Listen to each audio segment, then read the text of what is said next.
Welcome to the One Question Leadership Podcast. This is Richard Duran, Athletic Director at the University of the Incarnate Word. The Leadership Development Program at the NCAA allowed me to not only fine-tune my skills, but prepare me to take the AD chair. My time in the Pathways program not only allowed me to connect with true professionals throughout the industry, but also learn real-life lessons on how to apply my skills and serve our student athletes to the best of my ability. Leadership development is a crucial aspect of the NCAA to produce the future leaders within the organization. Always do the right things for the right reasons and enjoy the episode.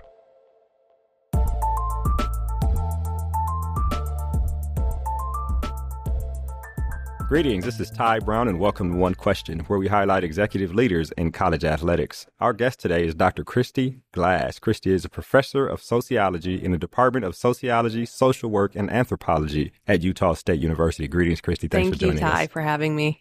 Now, Christy, you've been there at Utah State since 2005, Yep. and you've done a number of research projects, and actually some of them involve sport and involve corporate in terms of diversity, inclusion, gender, and racial issues that we see in our society.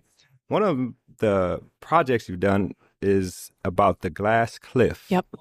Can you talk to us a little bit about that, what that means, and the research you've done that ties to college athletics? Sure. We wanted to understand, we know there are a lot of barriers to women and people of color achieving top leadership positions, but we wanted to understand under what conditions can those barriers be overcome? Under what conditions are women and people of color put in top leadership roles? And so we analyzed this over time. We analyzed 30 years of the appointment of head coaches in the NCAA Division I men's basketball, and we analyzed the appointment of CEOs in the Fortune 500 over a 15-year period. And what we found was that Black coaches, minority CEOs, and women CEOs were much more likely than white men to be appointed during times of crisis or when their organizations were at risk to fail. This is a phenomenon known as the glass cliff because it's kind of an invisible set of challenges that sets women and minority leaders up to fail. They're appointed during times of crisis.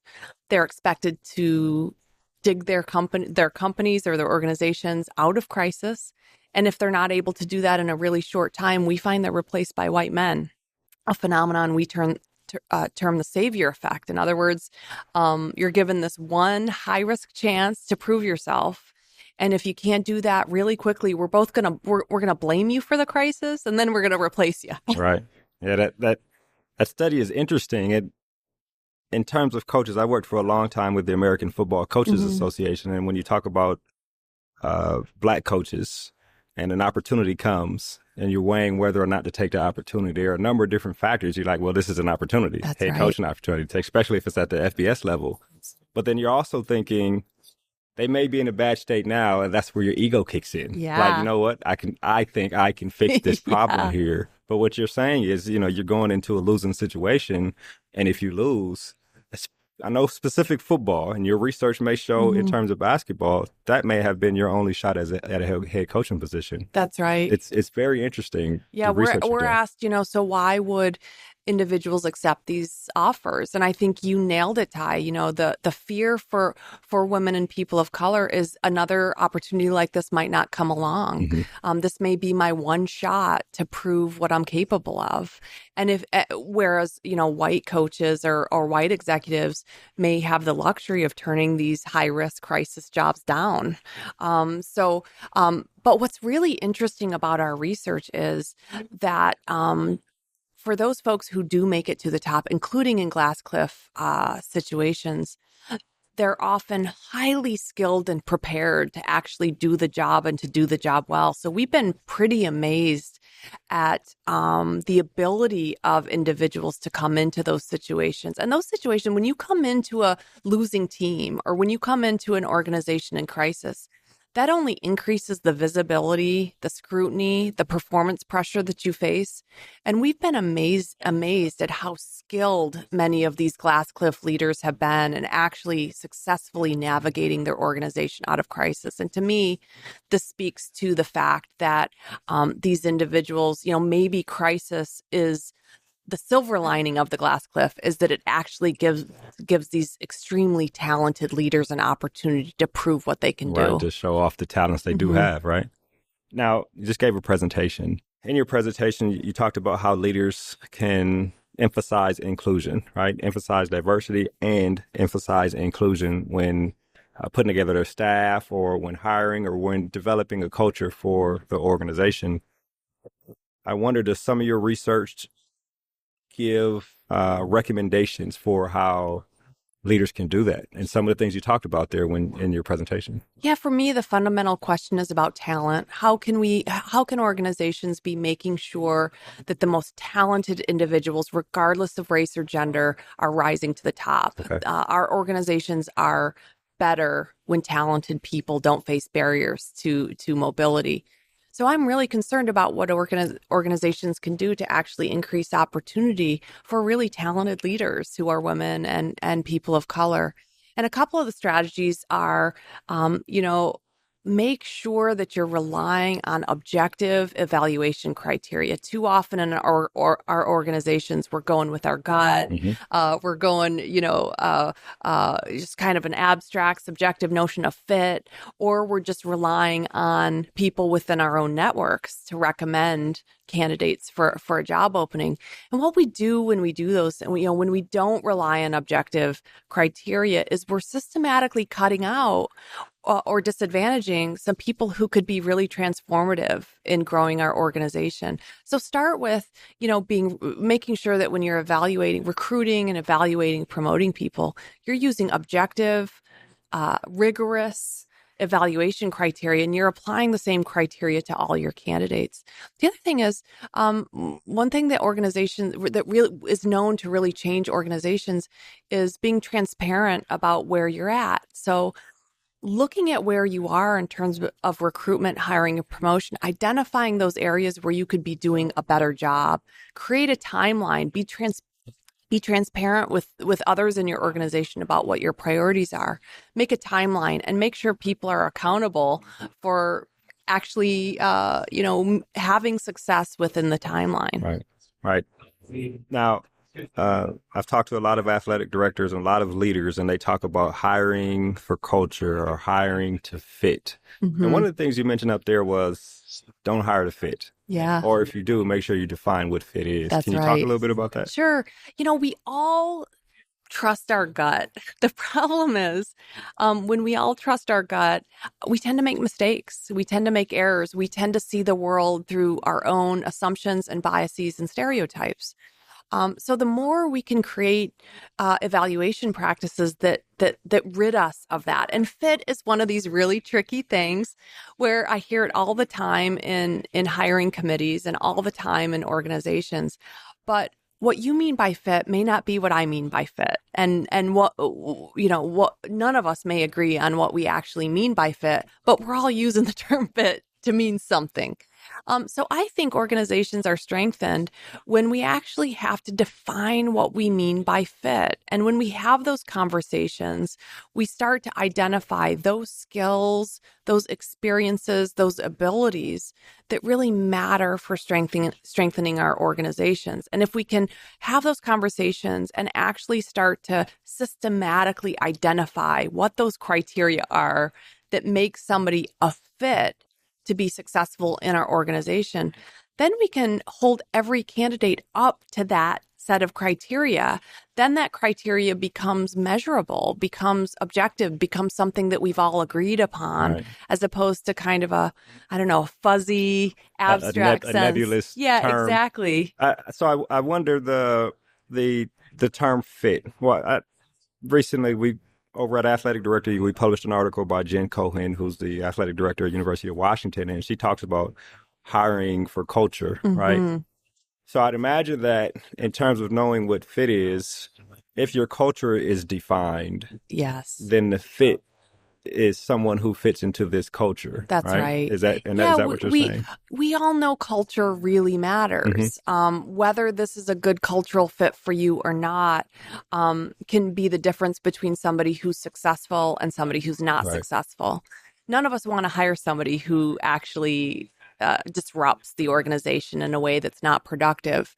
So when we talk about culture, what I mean by culture may not be what you mean by culture, but if we have the conversation about what that actually means, two things can happen. Number one, we can create more solidarity within the organization by having conversations about what aspects of culture really matter to us and what aspects of culture we believe make our organization stronger. That can only lead to increased engagement and solidarity within the organization, but it also provides us this really important tool with which we can evaluate candidates for whether they're going to contribute productively to the organization or not. And for the sake of terminology, are we talking about the same thing when we say the person didn't fit or this person wouldn't work well in our culture? Are we using the same definitions for those two terms? Yeah.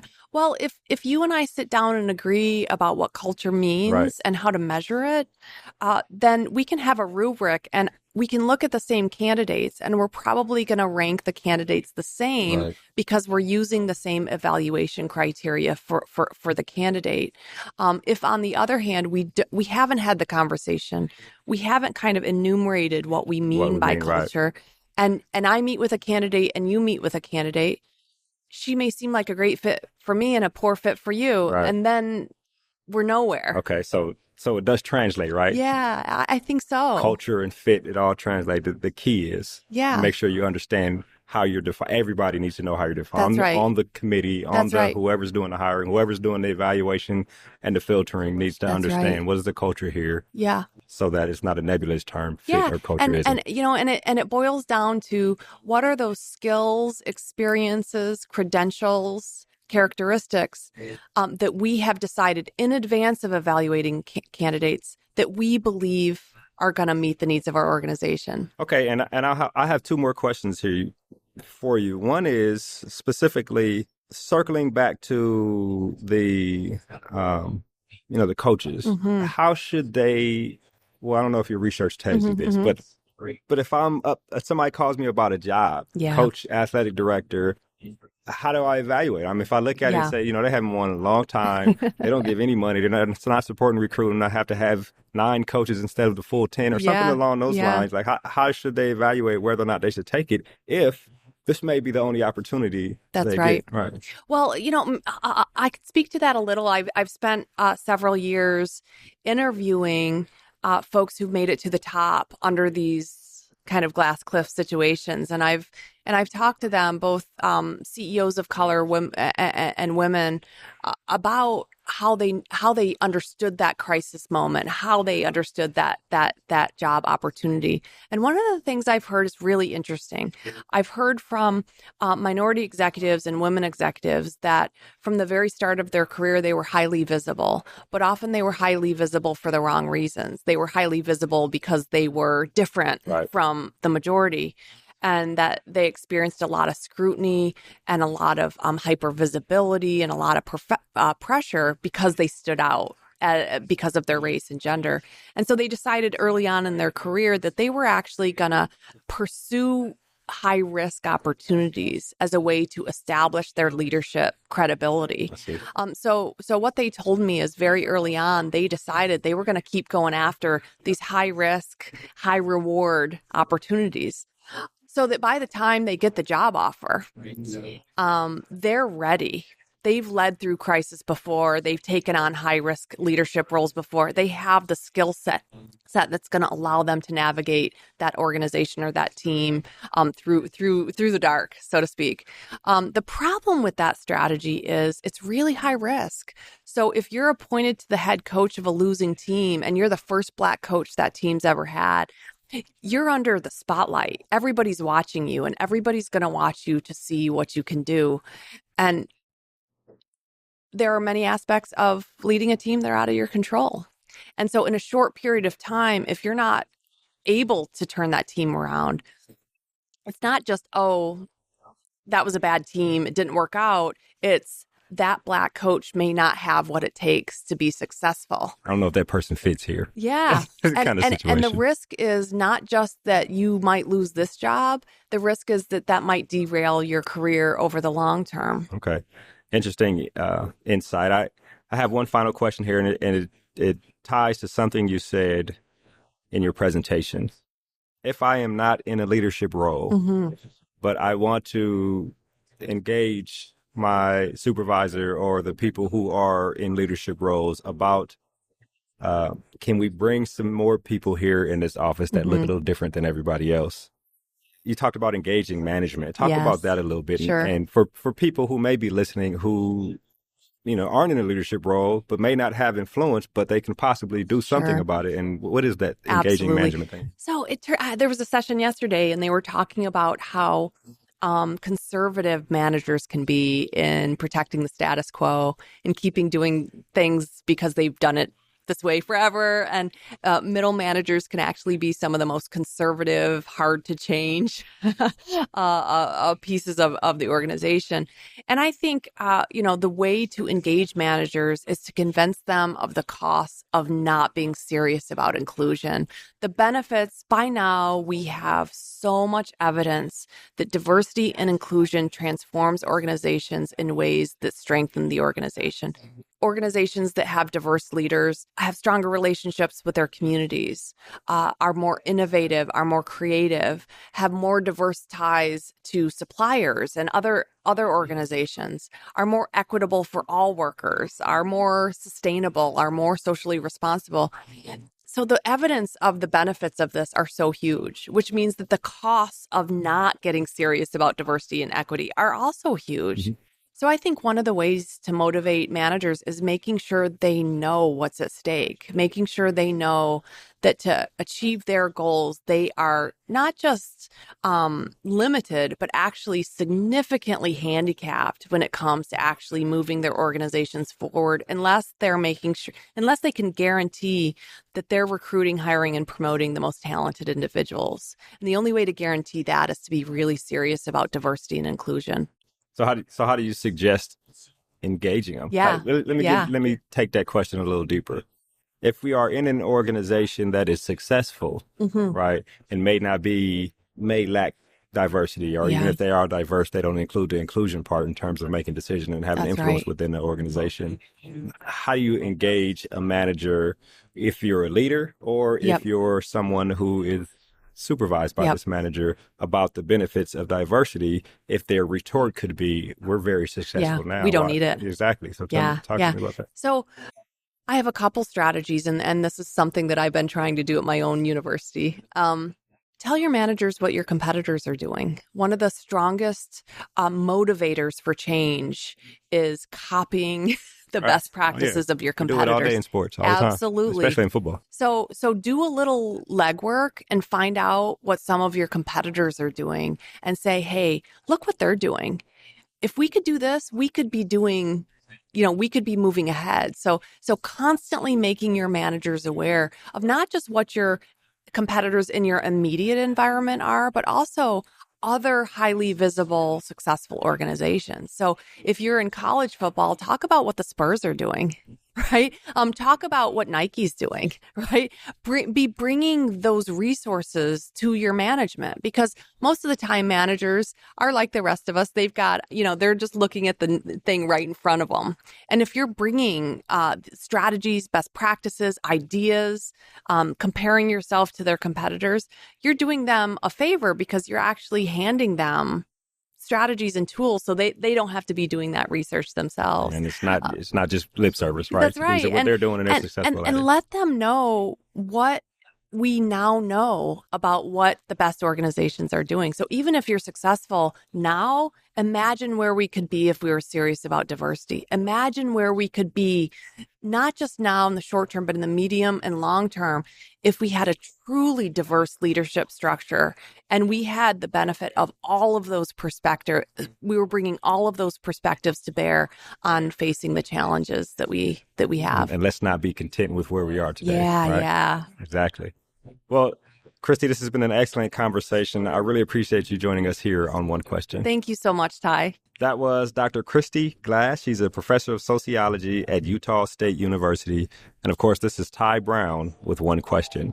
And keep in mind, the role of a leader is to create and maintain an environment that people want to be a part of. And as always, be better tomorrow than you are today.